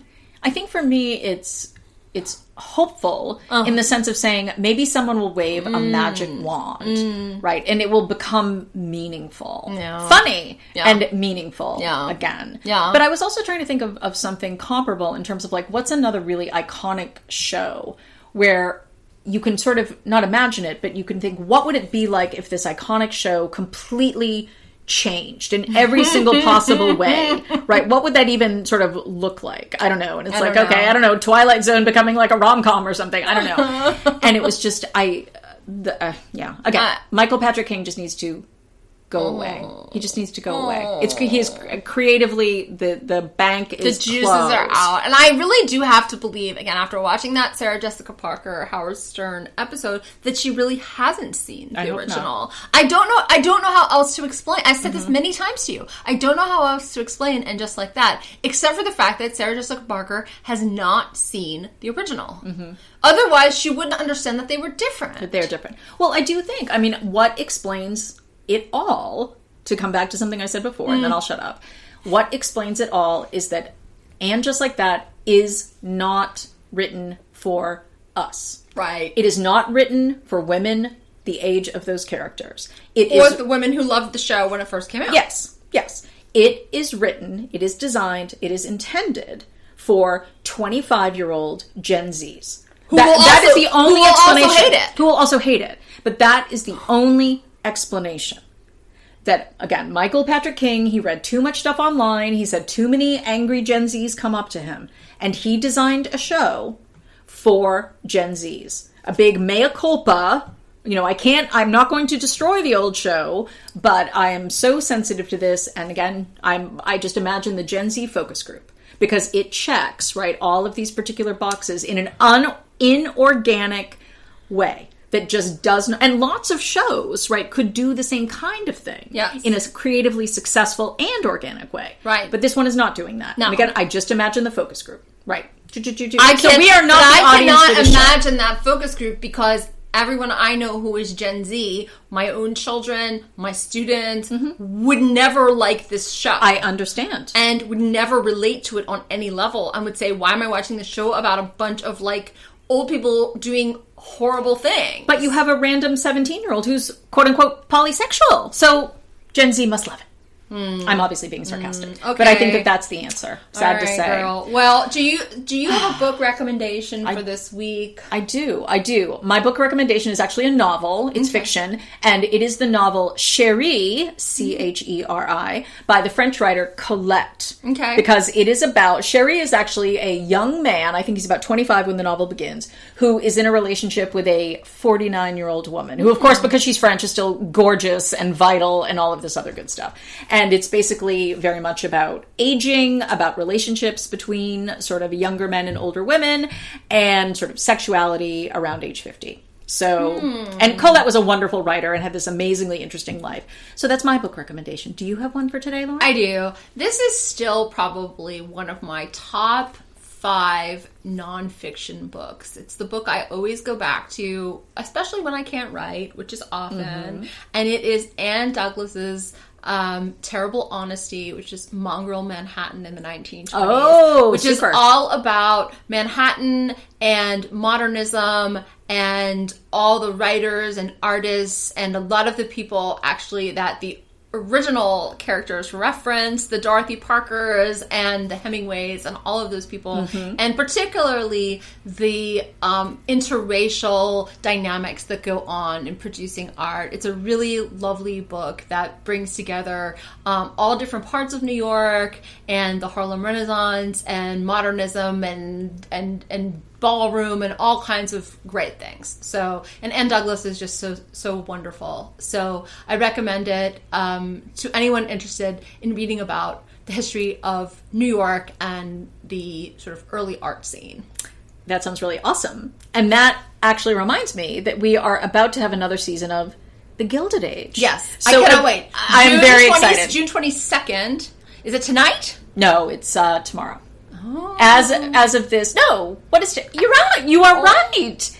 It is tonight. Oh, I apologize. If I post this later, and okay. Our dates are so off. But it is tonight. Very excited for another season. And I have The heard Gilded Age. It is amazing and the juiciest one yet. Good. So that will sort of cleanse the palate from Just Like That. And thank God it comes on only a few days later, so you can erase the memory the palate of the woman. The woman. Well, I want to thank our listeners. Thank you guys for hanging in with us. 2 hours. Or maybe they've been hitting the pause button. Yeah, 2 the whole hours time, of rant, taking of some harps, and not a lot of love. Well, some loves in the beginning. Love in the beginning, harp in the end. But it just had to be done. But we do love our listeners, so thank you for tuning in to History Harpies. And until the next time, Harpies out.